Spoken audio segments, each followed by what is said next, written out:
What's happening, guys? It's new motorcycle day. I'm freaking excited. Actually, it's not new motorcycle day. I've had this for about a week and a half now, but I've not ridden it. In fact, I've only started it once, but this is a 2021 Beta 500 RRS. It's a street legal dual sport.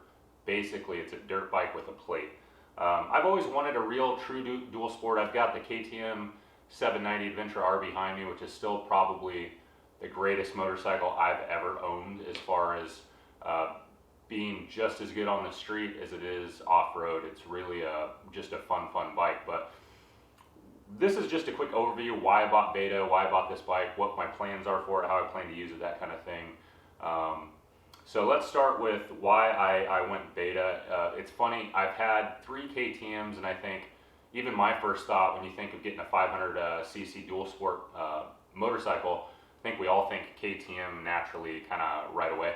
But I've had 3 KTMs, and there's nothing wrong with them. They've all been awesome motorcycles. I had a 300 XCW, 1090 Adventure R, and now the 790 Adventure R behind me. And I've loved them. They've been great. Really haven't had any issues with any of the bikes. The 790R is still probably the best bike I've ever owned as far as being just as fun on-road as it is off-road. Great with 2 people on it. It's just an all-around, just like do it all motorcycle.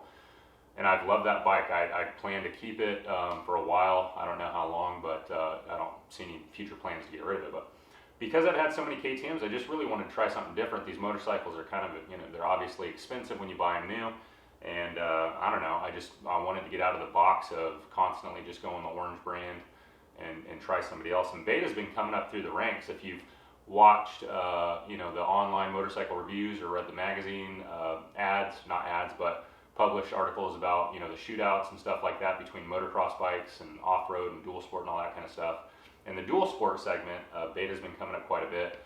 Got a lot of different models and versions that you could buy, but I think for 2020, the 500 RRS kind of took first place in some of the shootouts, but they've come up a long ways. The quality, I'll just start with the aesthetics of the motorcycle.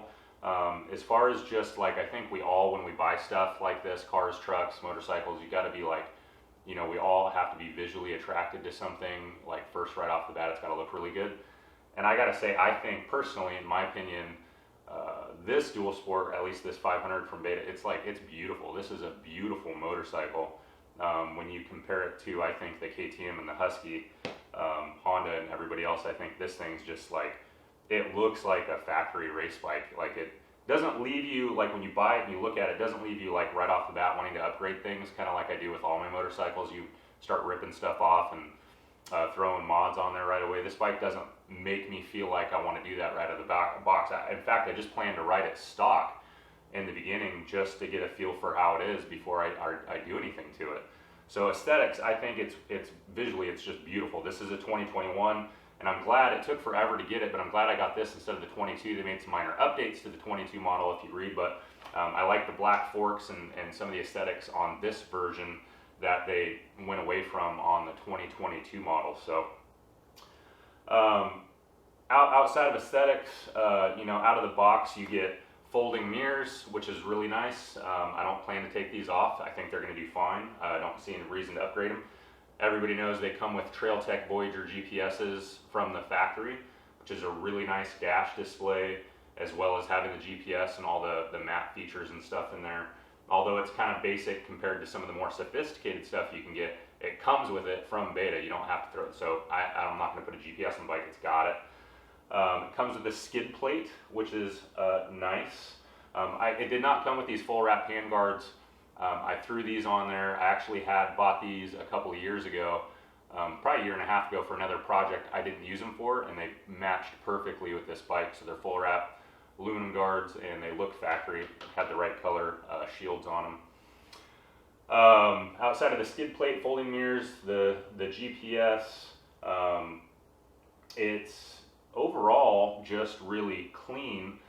They say that this bike is the least corked up because Beta is a small manufacturer, smaller in comparison to the other big companies, that they just kind of slip in under the radar with the CARB compliance stuff.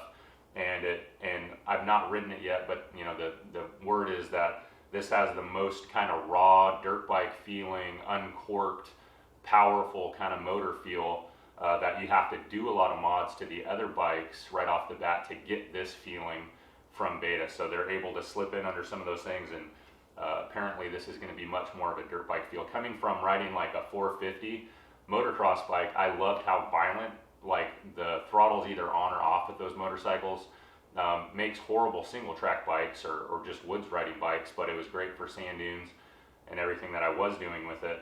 So I wanted a bike that still had a lot of raw power feeling, but this will feel super linear in comparison to that. I'm not going to get my hopes up that it's going to be as violent and as twitchy as the 450 was. It's not going to be. But again, I wanted a bike that didn't need a lot of work to feel, you know, more aggressive out of the box. And apparently the KTMs and the Huskies, you got to do quite a bit of work to those bikes to get them to feel this way. So, but it's a plated bike, and I've been wanting one for a long time. You know, there's a lot of areas that I have ridden in where you can't, you know, you can't do OHV stuff. You can't take a dirt bike, or you can't get on the highway and connect trails or cross the road. And last time in Coral Pink Sand Dunes, I was stuck up in that camp I wasn't expected to be. And Randall showed up. I had my 450. He showed up with his KTM 530, and he was just able to jump on the highways and roads and follow us everywhere. And my bike was laid up at camp. I couldn't take it anywhere. So having a plated bike is going to open things up huge. I've been really looking forward to like being able to take them to Death Valley, all the national and state parks that allow off-road trails to street legal vehicles. Now you can explore all those parks on what is basically a dirt bike. You can ride dirt bikes in all those parks and all those places where otherwise you'd have to have a street legal vehicle to do it. So that's really cool because I want to do Death Valley, and I spend a lot of time in the Mojave National Preserve, and you have Joshua Tree and Anza Borrego and all kinds of places that now you can go basically dirt bike it up, and but you're plated, you're legal, it's okay. So my intended use for this was really for that and overlanding. So when I built the truck for overlanding, I didn't want to throw the 790 is still too big and too heavy to throw on like a hitch carrier on the back of the truck and then go like off-road, and it's just cumbersome, and it's a lot, and I worry about that thing falling off on the freeway on one of those carriers. So I built that truck to get into like really remote areas that are beautiful for camping, where I can't take the motor home, and I'm not going to pull the trailer with the Razor, and I wanted a way to off-road and dirt bike and stuff like that. So this will be going on the back of the overland truck and going with me on you know, adventures out in the middle of nowhere, where I kind of look at that as like my space shuttle. The truck, this is super nerdy. That's kind of like my space shuttle, and this is like my lunar lander. So I want to get back into places and take this with me when I'm camping, and then be able to ride and explore and just tear it up out there and have fun doing that. So I can't wait to ride it.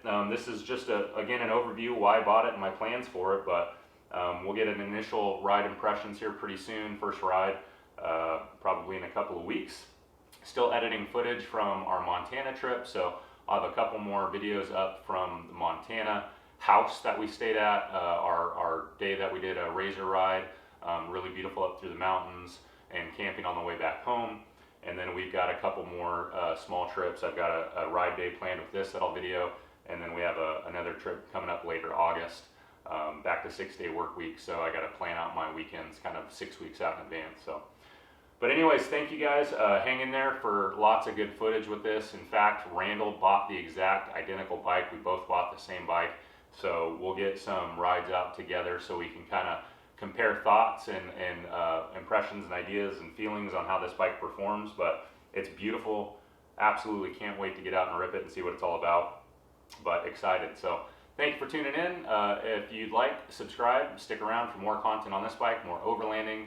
Of course, Glamis season will be coming up and all those good things. We'll get the Razor back out, but it's going to be a good year like always. I hope you guys are doing good. Everybody's healthy, happy, and safe.